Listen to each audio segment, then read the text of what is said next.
Hey, how's it going? So today we are going to be setting up a local remarketing campaign. I'm actually going to walk you through step by step the things that you need, kind of go through setting up the audiences, the campaign, all that kind of stuff. It's a super simple process, but like I mentioned in the other videos, I said I would do a step-by-step tutorial, and this is what that is. So we'll hop into that in just a second, but if you're new here, my name is Chris. I go over all things Google Ads, local lead gen, local marketing. And if you want to see more stuff like that, be sure to like, comment, and subscribe. It really helps out the channel. And if you are a business owner looking to implement something like this for your business, or you need somebody to set up and manage and optimize your Google Ads campaigns, there's a link in the description below for a consultation. I can check it out, review it, see if I can help you out. Also, if you are running your campaigns yourself and you need some recommendations on tools and different things that I use every single day on all of my Google Ads accounts, you can go in the description below. There's a link to tools that I recommend that help me out, that I use every single day. But all that said, let's get going on the process here. I'm gonna get my face out of the way here and we'll jump right in. All right, so before we actually get into building the campaign and figuring out all the targeting and all that kind of stuff, there's one really important thing that you need to have set up first before you even worry about building a campaign and running traffic and all that kind of stuff, is you need to have a landing page set up first. If you don't have a landing page set up, at the very least, a well-optimized website, because the biggest thing with any kind of Google Ads traffic, any kind of advertising traffic in general, is you need to send that traffic to a page that is actually going to convert people into a lead.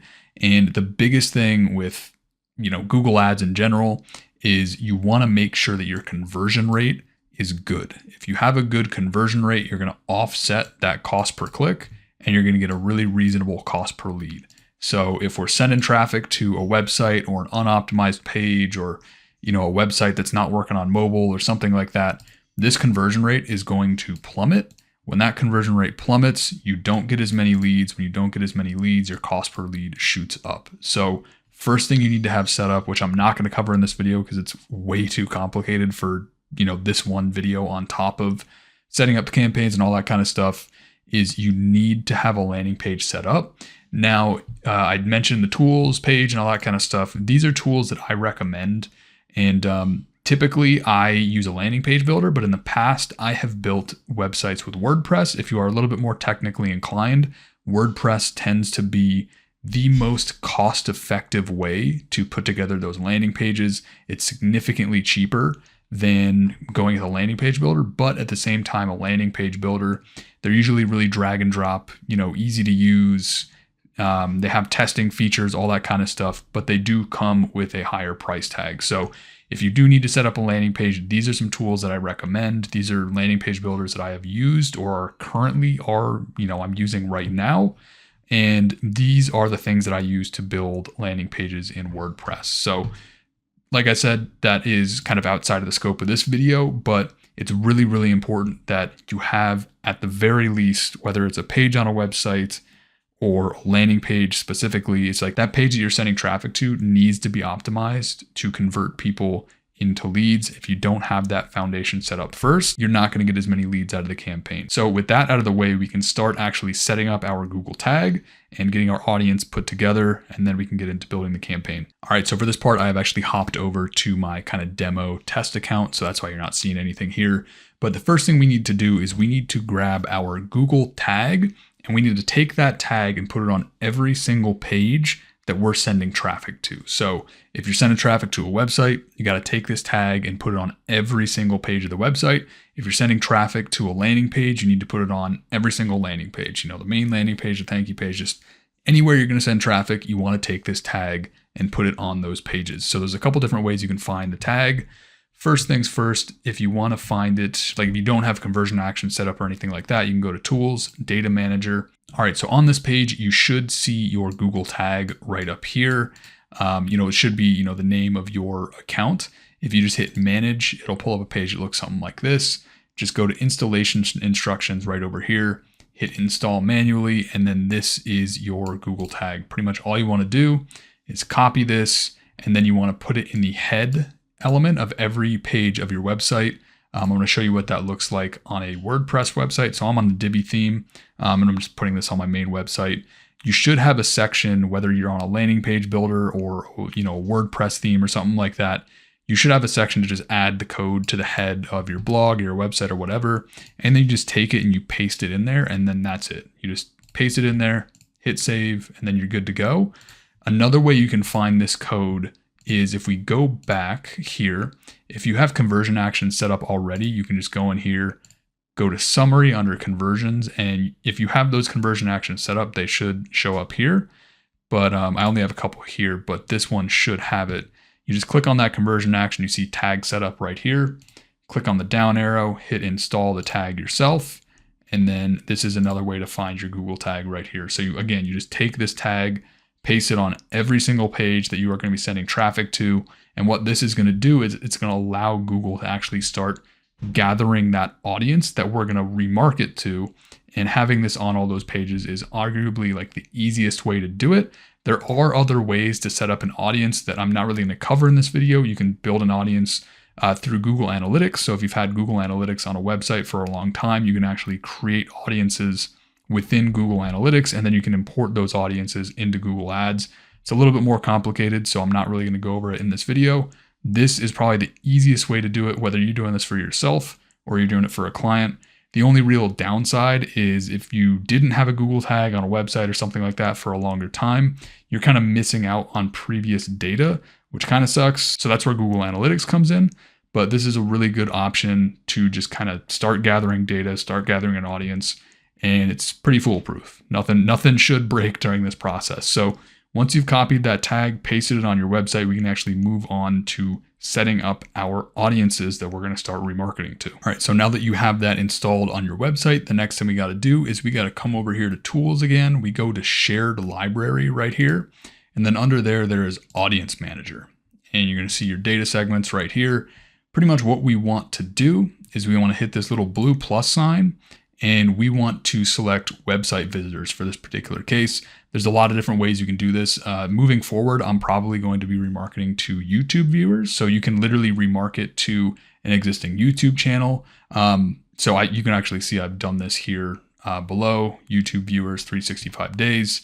And I set this up pretty recently, so it's still a pretty small audience, but you can remarket to a lot of different stuff. There's the Google Analytics option. But for this case, we're just going to be focused on, organic traffic going to a website or Google Ads traffic or whatever the case may be. We just hit website visitors, and you can name this whatever you want. I usually just kind of call it remarketing or like website visitors or something like that. Just kind of label it so it kind of stands out from that list. You're going to name that. And then what you want to do, I just kind of ignore this. You don't really need to worry about this. So for segment members, I don't really touch this, so don't worry about that. When it comes to actions, it gets a little bit weird, a little bit complicated. I'm not exactly sure why some of the exclusions don't show up, but for this first option, I just leave it as a web page visit. And for the amount of days the audience, like the amount of days you keep the audience, I typically set it to 365, but this is something you can do, whatever length of time you want. What this number is it's pretty much telling Google how long to keep certain people in your audience. And, the shorter the number of days, the quicker Google is going to kind of push people out of that audience. Obviously, it's going to be dependent upon your industry, probably the amount of traffic you're getting. For a lot of these businesses that I'm working with, they are local businesses. So we're not talking about millions upon millions of people joining, an audience. So 365 days is fine. If you have more traffic, I would probably shorten that. But again, that's totally up to you, your industry, your niche, etc. And typically what I do on top of that is I will exclude people who have converted. Now, this is where things kind of get a little, I don't want to say complicated, but just sort of glitchy in a way.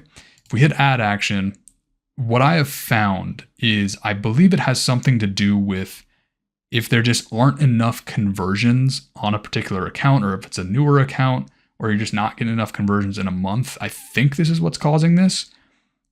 Normally, you would see conversions in this action. So what we want to do is we want to exclude people who have converted.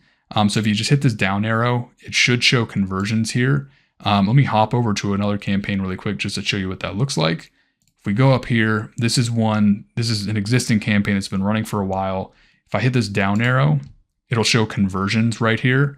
And then typically what I do is I select conversions, and then you can set this again to whatever number you want. Set it to 100, 200. I think on this campaign for this one, I think I have it set to 150 or something like that. But the whole idea why I want to exclude people who have converted is because if we can't exclude those people, then we're kind of just showing ads to people who have already converted. So it's a bit of a waste of money. But a way that we can get around that to a certain extent, it's not a perfect solution, is we can still select web page visit. And let's say you have a landing page set up with a thank you page. So if somebody submits a form, they make it to a thank you page. You can set this to 150 days. And then we can go to refine action right here. And you have this kind of like page URL contains thing right here. So you can do page URL, and you can do it equals or starts with, ends with. Contains is fine. And let's say it's, yourdomain.com/thanks. You can just type in thanks or /thanks or something like that. And that should exclude people that have submitted a form and hit that page. And it's not the perfect solution. Ideally, you would be able to just select the conversion options here. But as you can see, not every account, not every campaign has that option. So this is kind of a workaround there. So whatever option you have on your end, kind of set it up that way. And then for the pre-fill options, you can pre-fill the segment with people who match the rules within the past 30 days. So this is where it's valuable to, if you already had your Google tag set up for, say a year or something like that, you should have data on that Google tag to actually pre-fill that audience. If you don't, it's not a big deal. As you get more traffic, that audience will start to build and you'll start showing the ads to them. But also this is kind of where the Google Analytics side of things comes in. If you're skilled there and you know what you're doing and you can just pull in an audience from there, it's probably better. I always leave this as pre-filled. Then when it comes to description, I just leave this blank. And once you have all that stuff set up, you're just going to hit create segment. And then you should be able to go with your audience. So once you've saved that list, you're going to see it in this list of audiences here on this page. It's going to be named, whatever you ended up naming it. And sometimes it takes a little bit of time for that audience to populate. But once that audience is populated, you should start to see something here. And for whatever reason, Google always says too small to serve. In my experience, that is not the case. You set it up and Google definitely serves the ads. So even on smaller audiences, I've seen Google serve them. So if you see that, don't worry about it. This one only has 370, 800 for display, 280 for Gmail, and it's serving just fine. So if you see something like that, don't worry about it. Google will serve it. So once you have that set up, we've got our audience set up. Now we actually have to start building the campaign, and then we got to create our asset group to actually put together our ads that are going to be shown across all of Google's different platforms. So to get going on actually building out the campaigns, what we're going to want to do is we want to come back to campaigns up here, just hit our campaign view here, and we just want to hit this little plus sign and we're going to create a new campaign. Now I typically just go with create a campaign without guidance. Don't worry about any of this other stuff. And we are actually going to be running these remarketing ads as a Performance Max campaign. Now, typically when it comes to Performance Max, this is not something that I run as just a normal campaign. Like I would never just run this to cold traffic. The reason why Performance Max is good for remarketing and retargeting is that Google essentially takes all of your different assets that you put into the ad, and then you can see right here, they display it all over the place to follow up with people across multiple different platforms. So they'll show your ad on Google Search, YouTube, display, they'll put out, Gmail ads, all that kind of stuff. So as long as you have an audience that you're specifically telling Google to show those ads to, it's a great platform for that. So Performance Max is what we do the remarketing campaigns as. So next thing we got to do is we got to make sure that we are assigning our conversion goals for the campaign. So it's really important for this part that you actually, and if you don't have these set up for your main search campaign, you definitely want to set these up for your main search campaign. But what you want to do for these conversion goals is we want to take the exact same goals that we have on, our main search campaign and then assign those goals for this campaign. So we're going to be telling Google, let's say you're tracking phone calls and form fills. You want to tell Google, hey, with this remarketing campaign, I want you to go get more phone calls and form fills. And if you've been gathering data with your main search campaign, Google's already kind of going to have some data to go off of there. So you want to assign whatever your primary conversion actions are here. And then this right here is where you would put in your landing page. So in this case, I'm just going to put my website, but for you, put in whatever landing page or website page or wherever you're going to send your traffic. This is where you would put that URL. So now that we got that in, we just want to hit continue. And then they're going to want a campaign name. So I'm just going to call this remarketing for the time being. Hit continue. We're just going to start new. And now we're going to start the actual campaign setup. So what I've been doing is just conversions, and I don't even set a target cost per action. You can if you want, but I found that maximize conversions, just letting that campaign figure itself out for about a month or so, has really just kind of helped put the campaigns on autopilot and just sort of lets Google handle the bidding. In my experience, it hasn't created too much of an issue with the cost per click getting too out of whack. So I just leave it as conversions and I don't set a target cost per action. Customer acquisition, I leave that blank, just leave it unchecked. If we hit next, all right, so now for the locations, what you want to do is pretty much set up the exact same location targeting that you have on your main search campaign. So this is obviously going to be completely unique to whatever your situation is. And you can go as far as, excluding all the areas that you don't want to have in the campaign.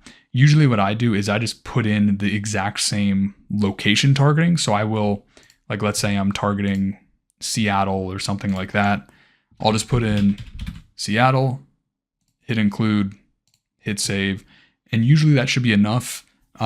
Typically on a search campaign, if I'm building, a normal search campaign, what I would do is I would literally go through, I would exclude Canada, exclude Mexico, I would exclude every other state. So if you want to go to that extent to try to prevent out of market leads, I would definitely do that. But theoretically, if the main search campaign and the organic traffic and everything should be coming from this area to begin with, I don't think on the retargeting campaign you have to be as ridiculous when it comes to excluding everything else, because that shouldn't be as much of an issue. So theoretically it should be fine, but if you want to be safe, you can definitely exclude all the other states. And then usually I'll exclude every single county around where I'm trying to target. So that's what you want to do for the location targeting. Languages, English, obviously, if you're doing another language, drop it in here. More settings.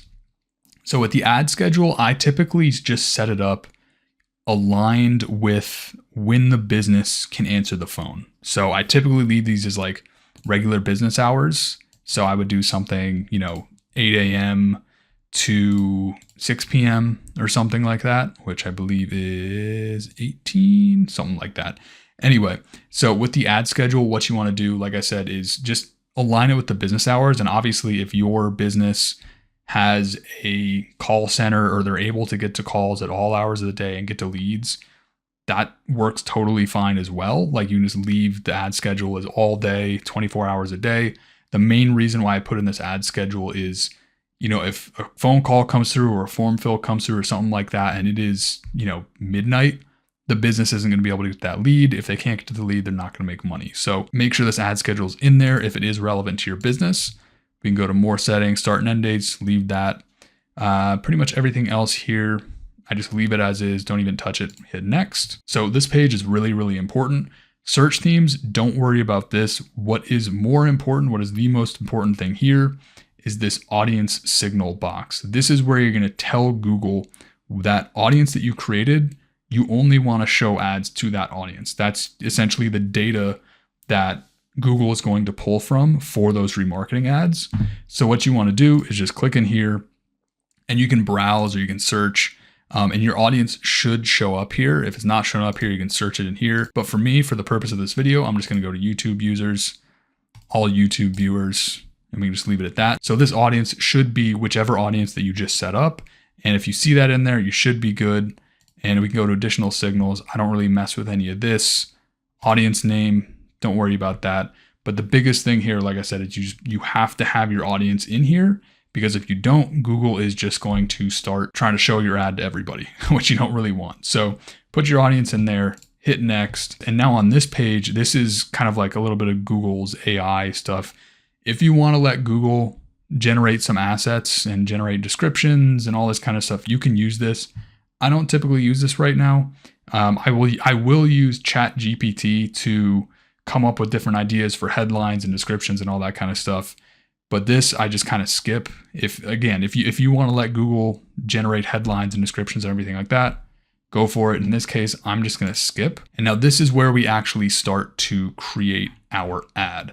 Now, I'm not going to bore the hell out of you by filling all this stuff out, but I'm just going to walk through all of this and explain what's important and what's not important. So asset group name, you can call it whatever you want. I'll just call it YouTube for now. So make it relevant to whatever your product or service is. And if you are a business that has, let's say, multiple different categories of services, like let's say you are kind of a general home improvement company and you do roofing and you do gutters and you do siding, you do all these different things. After you create this first asset group, you're going to want to create multiple other asset groups that are specific to those services. So if that's your situation, this first asset group should only be specific to like one of those kind of customer categories. And this is a whole other conversation, but we could, go down the rabbit hole of you create different audiences for all the different pages on your website that are specific to those services. And you can have asset groups that only advertise to those specific audiences. You can go down that rabbit hole, but sometimes if you just kind of have an asset group that aligns with the service, that should be enough. But if you have multiple services, again, you're going to want to create multiple asset groups after you create this one for those different services. But if that's not you, then you can just kind of stick to one. So it's really dependent upon your particular business, your particular setup, your services, all that kind of stuff. But going through all this, first thing you want to do, put in your business name here, add a logo. Now, one thing that I have found with logos is Google's really, really finicky with logos. I don't know why. They always disapprove them. It's like 50-50 whether they're going to approve them or disapprove them. And a lot of the times what I see is they get disapproved for quote unquote logo irrelevance. So if you add a logo and it gets disapproved, don't worry about it. You're going to be fine. It just happens all the time. You should see your URL that you're sending traffic to right here. If you click that, you can edit it if you want. But if you put it in before, it should be showing up here. Now, when it comes to putting together the ads, what you want to do, hit this little plus sign and expand all of this. You want to go through, and I'm not going to expand all of these because it's going to take a million years. But what you want to do for headlines, for long headlines as well, you want to expand all these out. Same thing with descriptions. You can have up to 5. You want to expand all of these out. And for each one of these things, and I know this is going to be tedious and it's going to suck and it's boring, but this is where ChatGPT and AI and all this kind of stuff comes in. You want to have 15 different headlines. And again, if this is going to be an asset group that's specific to one service, like siding or gutters or something like that, every single headline in here should be focused either on keywords. So keyword specific things like, gutter installation in location, or just, it could be even basic, gutter installation near you. You want to have keyword specific headlines. You want to have call to action specific headlines, call for a free quote, book an appointment online now, stuff like that. And then another category of headlines I like to have in there are things focusing more on benefits, whether that's, licensure, insurance, reviews, all that kind of stuff. Incorporating all that into the headlines. But the most important thing is you fill out all of these headlines. Moving on to long headlines, same kind of idea. You got 5 long headlines of 90 characters each. Fill out every single one of these. Like I said before, it's going to be really boring. This is arguably one of my least favorite parts of this process because there is so much stuff to fill in, but it's going to help if you fill in all of this. So fill in all your long headlines and then finally fill in all of your descriptions. And when you do that, that's like 80% of the process. And there's only a few more things to go. So make sure you fill in all of that stuff. And the next thing you want to do is you want to add images. You can do up to 20 images. And on this particular account, I don't really have anything here. You got generated images. But one thing that is really, really important with images, especially on a local level, is you want to avoid stock images. Don't use stock images. Don't use AI images. Don't use anything that looks fake, anything that looks staged.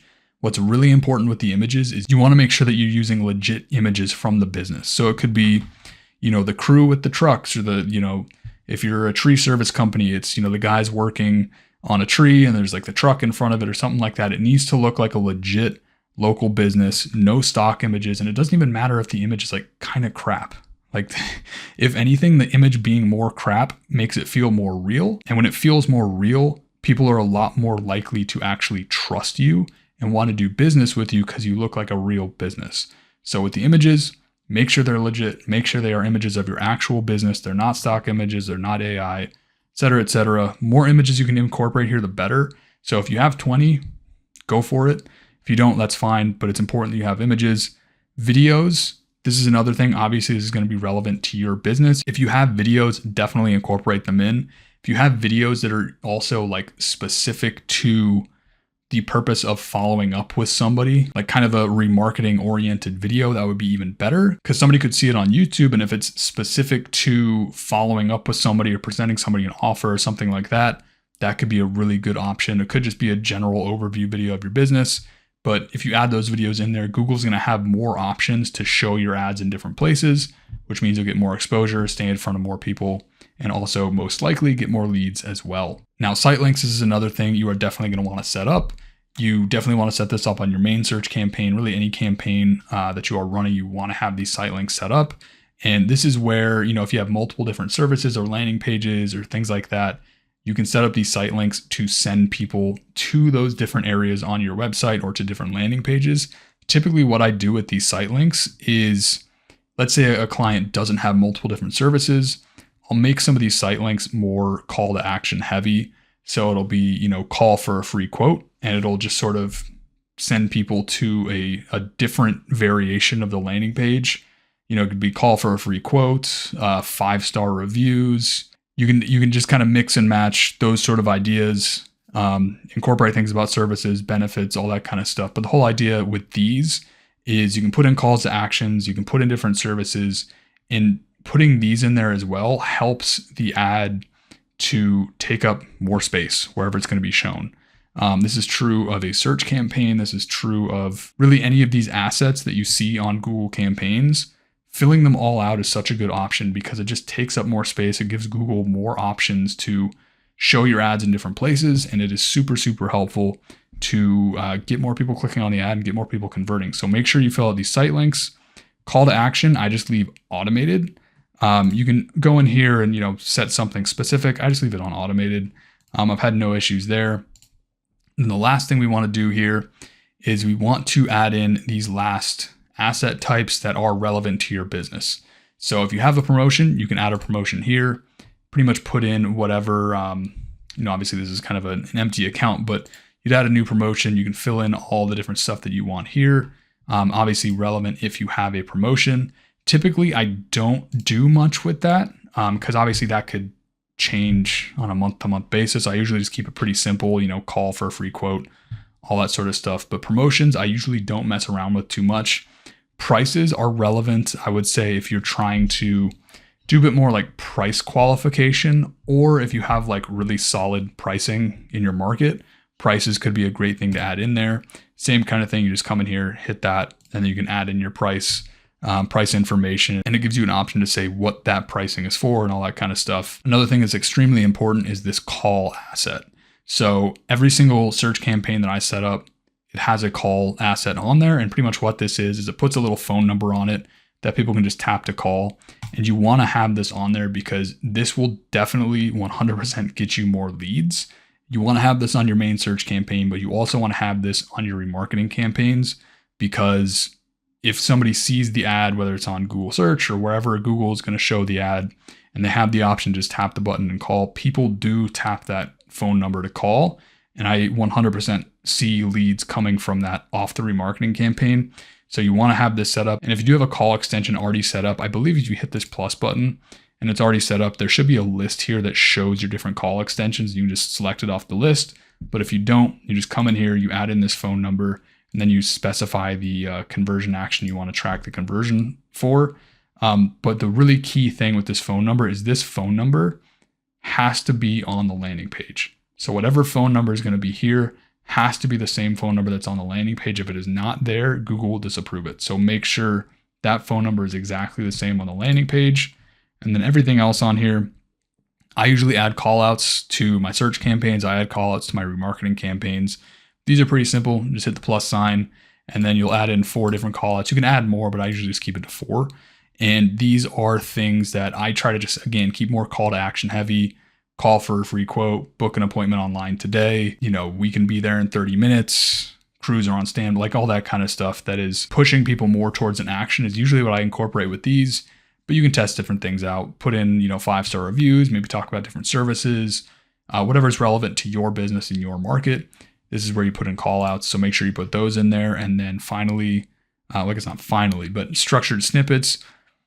I put these in here, but honestly, in my experience, I feel like these never get shown anymore. I feel like they used to get shown a lot more. These don't get a lot of traction, but I put them in anyway. And structured snippets are just, you can put in different service types and all that kind of stuff. So you got types, styles, service catalog, all that kind of stuff. So this is where you can define different services, add a few more in. Like I said, not super required, but I do it anyway just to kind of complete the ad.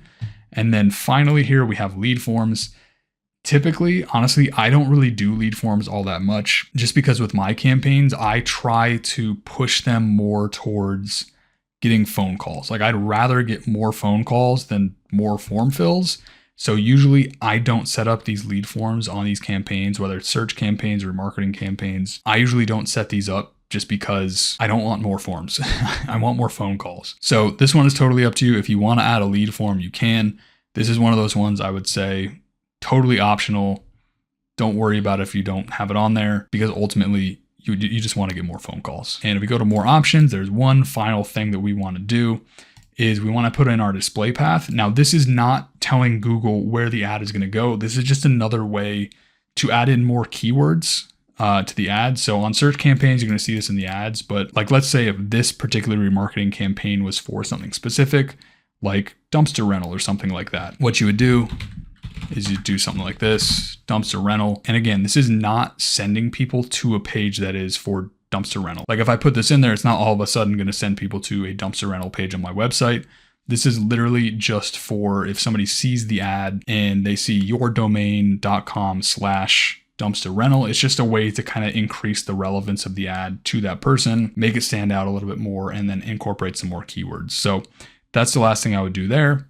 Asset optimization, tend to not touch this. So this really just kind of allows Google to sort of mix and match things, kind of sort of lightly edit videos and stuff like that. You can leave this on. I typically leave this on. The only thing that I sometimes turn off is this final URL because this allows Google to send people to different URLs on a website.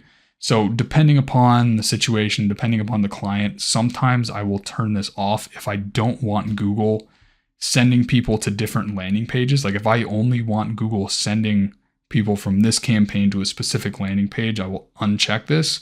But again, it's totally up to you. I have campaigns where I leave this on and it works fine. I have campaigns where I turn it off and it works fine. So you can turn it on, turn it off. It's not the end of the world. You can pretty much leave all this as is. And once all that is done, your asset group is done.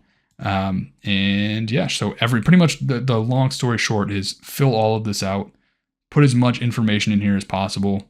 It's going to take a little bit, but do that and it is going to work much, much better. So we're just going to hit next. Next thing you want to do, set your budget. I always come down here, set custom budget. Google's going to recommend all this stuff here. What I recommend for a budget is starting at least like $10 a day is where I find to be a good starting point. A lot of the campaigns that I'm running right now are either from, I think the lowest I have is like $15 a day up to about $30 a day for the remarketing campaigns. So you don't need a massive budget to get these going. If you want to start with $10 a day, that's totally fine.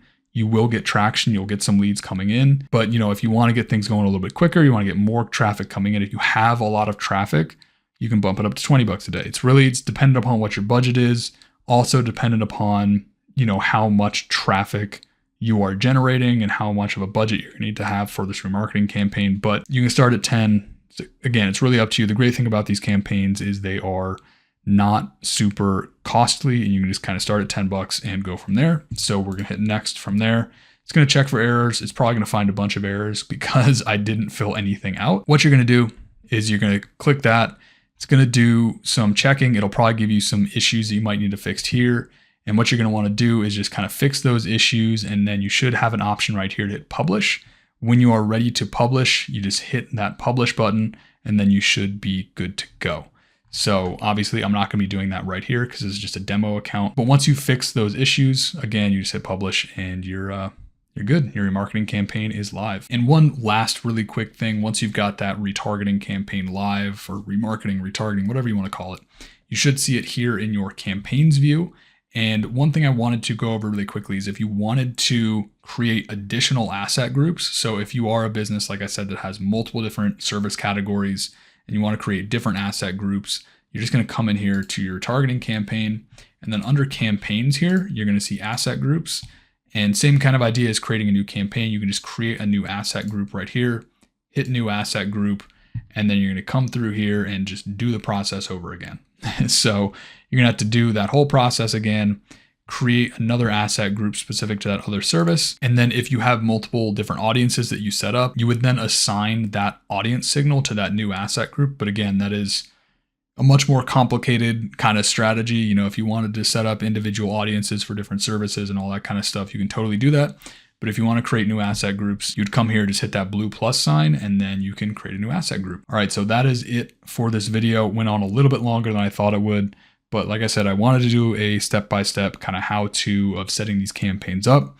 And I hope you got a little bit of value out of it. I hope you're able to pull something from it. And like I've said in other videos, this is one thing that I absolutely recommend every business set up because it's so simple, super cost effective, and it's not free leads, obviously, but it's super cost effective, super cheap leads for your business that might have not reached out to you had you not had these set up. So I'm going to cut this video here. Went on for a while, but if you enjoyed it, I'd really appreciate you liking the video, commenting, subscribing, and doing all that YouTube stuff. And if you are a business owner and you would like to either set up a remarketing campaign or you want to have a full-on search campaign set up, a remarketing campaign set up, you're looking for somebody to actually build all this stuff out for you, optimize it, and do all that stuff so you don't have to deal with any of it, there is a link in the description below to apply for a consultation. I can check it out, review it, and see if I can actually help you out. And if I can, I will reach out. And if you are somebody that is running your campaigns yourself and you're looking for a little bit of advice on what tools you should be using, if you go to the description below, there is a link over to my website to a tools page where I go over a bunch of different tools that I'm using now, have used in the past, and a bunch of different stuff that I recommend that can definitely help you get some better results with Google Ads. And again, you can find that down in the description. But that's it for now. If you have any questions, leave them down in the comments below, and I hope to see you in the next video. Thanks.